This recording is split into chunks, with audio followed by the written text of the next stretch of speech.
Excelente terça-feira para você, ligado aqui no canal do Lessa, já cedinho para ficar bem informado sobre tudo o que acontece no Flu. Aqui você sabe, não perde nada do que acontece nos bastidores do Tricolor. Tá chegando a hora da estreia na temporada 2024. Quinta-feira começa o Campeonato Carioca para o Fluminense, né, contra o Volta Redonda, lá no estádio Raulino de Oliveira. É claro que estaremos lá, equipe completa, jornada KTO 1902, com Gabriel Amaral, com o Fio. Você não pode perder essa transmissão super especial. Então, se você ainda não está inscrito no Jornada KTO 1902, vou deixar aqui no comentário fixado o link para você chegar lá e fazer a sua inscrição neste canal. E a gente já começa, nem bem começou o campeonato, o ano, na verdade, e a gente já vai falar de desfalques, porque esse time que já vai ser muito diferente, né, que vai iniciar o campeonato estadual, pode ter desfalques. E vocês vão entender já já sobre o que eu estou falando.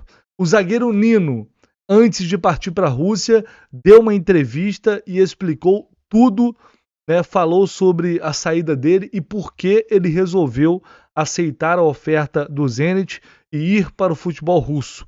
Vamos falar também sobre John Arenzen, que vai voltar das férias e provavelmente terá o contrato renovado com o importante aumento salarial. Eu também vou explicar para vocês por que essa é uma decisão fundamental da diretoria do Fluminense. Então, por favor, não esqueça daquele like que não custa nada, que é de graça. É só aqui embaixo, o botãozinho do like. Se inscrever aqui no canal se você não está inscrito, porque aí, claro, você não perde nada, absolutamente nada do que acontece no Flusão. Vambora, vamos de notícia.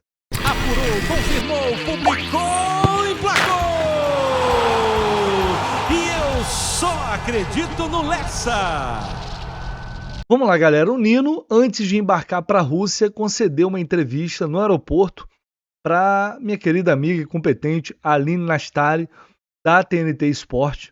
E ele explicou por que resolveu aceitar essa proposta do Zenit. Muita gente criticou, porque o Nino está indo para o futebol russo, que loucura, não faz o menor sentido isso, não vai valer a pena. Enfim, então vamos ver o que disse o Nino, a explicação dele, falando sobre a proposta que eles fizeram e como se deu toda essa negociação. Como você enxerga essa oportunidade da Rússia? Porque muita gente que vê o seu potencial falava, a gente soube que teve duas propostas nessa reta final chegaram, e uma delas da Inglaterra, do Nottingham Forest. Eu queria que você falasse um pouquinho pra gente como você enxerga essa proposta da Rússia, se uma janela de entrada na Europa, se uma mudança de patamar financeiro para você e para sua família, o que representa e essa sua escolha de ir para o Zenit? Foi uma proposta muito boa. Todos os contatos que eu tive foram contatos que me fizeram pensar e colocar as coisas na balança. Eu acho que o principal para mim a tomada de decisão foi que todas as outras oportunidades em algum momento oscilaram e não mostraram tanta firmeza. E o Zenit, pelo contrário, foi muito firme desde o começo, mostrou sempre muita vontade de me ter lá no grupo e me fez me sentir realmente importante. Eu acho que isso foi uma coisa que pesou muito, além da proposta ter sido uma proposta financeiramente muito boa, obviamente, e ter sido também boa para o Fluminense. Meu contrato estava chegando no final, daqui a 6 meses eu poderia assinar um pré-contrato, possivelmente os clubes não teriam tanto empenho em pagar o Fluminense, eu estando no final de contrato, e o Zenit se mostrou disposto a pagar minha multa, à vista, de uma maneira que fosse boa para o Fluminense. Isso também pesou muito. Então tá aí, a declaração do Nino com a Sofia no colo, gracinha Sofia, dando a versão dele. E eu acho importante ressaltar, mais uma vez, como eu já fiz aqui inúmeras vezes, o caráter desse cara, o quanto ele foi justo, né? Assim, ele sempre deixou claro que tinha esse sonho de jogar na Europa, fez um acordo, uma promessa para ficar até o final da Libertadores, conquistou a Libertadores como capitão do clube e merece ser muito feliz. E o Nino abordou um ponto importante que durante o processo de apuração aí, uma das coisas que eu vi foi justamente isso. O Nottingham Forest chegou com uma proposta e depois os caras sumiram. E provavelmente houve houve outras situações em que houve sondagem, talvez ali uma proposta, mas os caras não foram firmes. E o Nino fala que o Zenit foi firme desde o início. E de fato, eles fizeram uma proposta, o Nino recusou, não queria nem ouvir, eles aumentaram a proposta. desde sempre demonstraram muito interesse em tê-lo por lá. Isso também pesa para o jogador. Claro que tem um peso. E esse fato que ele cita, que é uma verdade, que daqui a 6 meses de contrato, daqui a 6 meses ele poderia assinar um pré-contrato. E aí ninguém ia querer pagar a multa dele. Imagine o inverso. Se fosse o Fluminense comprando um jogador que está ali a ponto de poder assinar um pré-contrato e sair de graça. Certeza que ia ter muita gente falando, mas pô, o cara poderia sair de graça daqui a pouco. Pra que pagar milhões no cara? Então, por que o Zenit faz isso, né? Na minha visão. Porque certamente eles entenderam que era um preço muito justo para um zagueiro de seleção. Justo não, né? Preço baixo, é uma promoção. A verdade é essa. Quase de graça, entre aspas, para o poder financeiro que esses clubes costumam ter. Então, enxergaram ali uma oportunidade e depois, daqui a pouco, outro clube poderia aparecer e assinar com o Nino. Eles se anteciparam, fizeram esse movimento e acabaram ficando com o jogador. Então, acho bacana o Nino explicar tudo isso, a versão dele. A gente não tinha escutado ainda, ele falando, detalhando um pouco mais essa negociação. Que nos resta, pelo menos eu vou torcer para que o Nino tenha muito sucesso lá na Rússia e depois, claro, que volte para o Fluminense.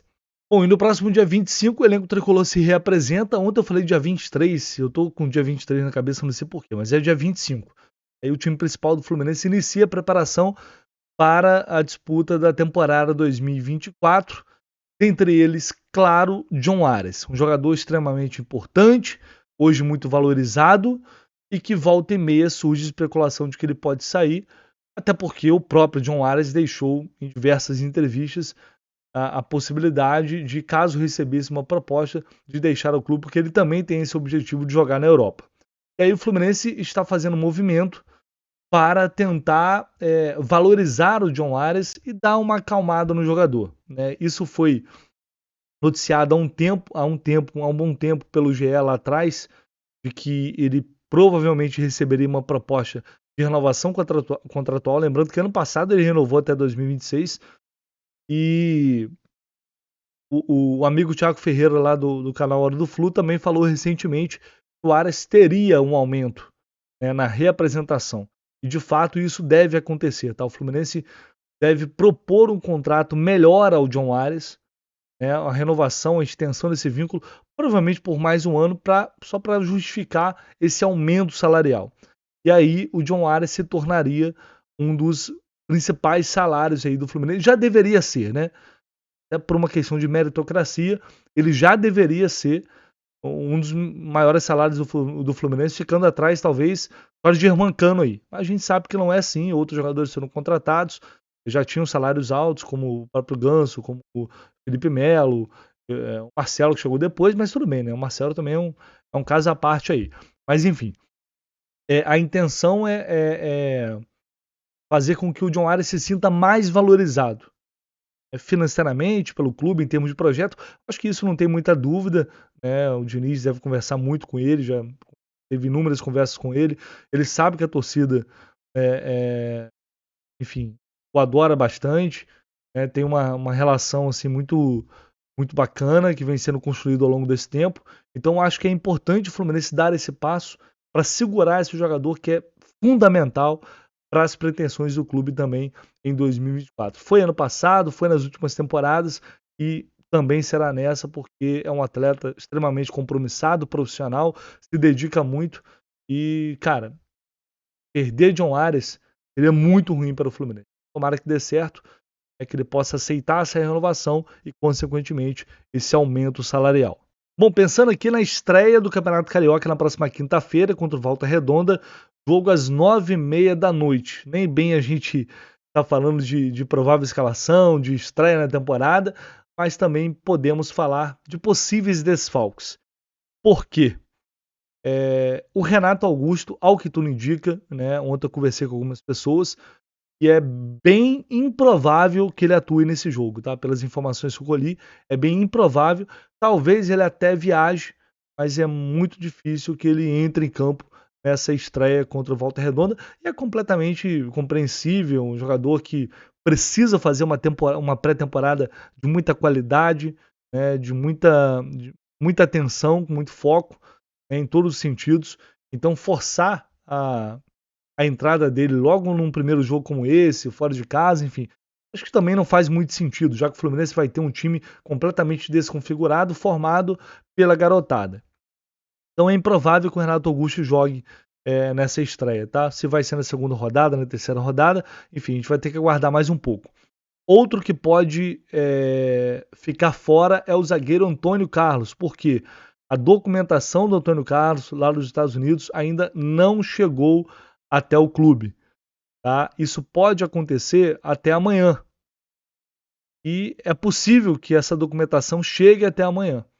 Caso isso realmente aconteça, o Fluminense vai dar entrada na documentação para regularizar o jogador e deixá-lo, portanto, à disposição do técnico Marcão, que vai comandar o time enquanto o Fernando Diniz não se reapresenta. Então a gente vai ter que aguardar essa possibilidade do Antônio Carlos não jogar, o que seria ruim, porque é um jogador mais experiente e seria bom para a gente já ter uma noção de como que ele joga. Provavelmente a dupla seria Antônio Carlos e Felipe Andrade. Se ele não puder jogar, pode ser que surja aí o Kaique Almeida. Vamos ver, vamos aguardar, pode chegar até amanhã ainda dá para fazer essa regularização. O Felipe Alves tá ok, documentação ok, assim como o Renato Augusto, provavelmente ele vai ser o titular nesse jogo contra o Voltaço. O técnico Marcão vai definir o time titular. É possível que hoje a gente já tenha uma ideia mais concreta dessa equipe que vai entrar em campo diante do Voltaço. E claro, assim que tivermos novidade, assim que eu conseguir apurar alguma coisa, eu vou trazer aqui para vocês. E só para a gente fechar a situação dos reforços, né? No vídeo de ontem à noite, quem não assistiu pode voltar e assistir, né? Eu trouxe informações sobre o Gabriel Pires, né? Que fechou com o Fluminense, fechou no sentido de entrou em acordo com o Fluminense, aceitou a proposta que foi feita pelo Fluminense, mas resta ainda discutir a rescisão contratual com o Benfica, é uma possibilidade, ele tem contrato até o ano que vem, então ele pode fazer uma rescisão amigável e chegar em definitivo para o Fluminense, ou empréstimo. Falta definir o modelo, mas ele já aceitou, deu ok para a proposta que foi feita pelo Fluminense, e isso, claro, é um grande passo. Acho que é uma contratação que está bem próxima de ser concretizada, porque o Benfica, como não quer contar com o jogador, não deve colocar muito empecilho nessa negociação. Léo Chu e Davi Terans, jogadores que estão com propostas já bem encaminhadas, né? Resta também discutir detalhes da compra com o Seattle Sounders, né, que possui os direitos do Léo Chu, e também com o Pachuca, né? Isso está sendo já discutido. E é bem possível que já até amanhã a gente tenha uma definição. Bom, a qualquer momento, se as coisas evoluírem, a gente pode ter uma definição em relação a esses jogadores. São 3 reforços que estão bem encaminhados e que têm boas possibilidades de vestirem, portanto, a camisa tricolor em 2024. Como sempre, claro, assim que tivermos novidades, qualquer informação, eu volto aqui com mais notícias no canal do Leste. Então, por favor, não esquece daquela moral no like, de se inscrever aqui no canal e, claro, deixe o seu comentário, que é sempre muito importante. Tamo junto, um abraço!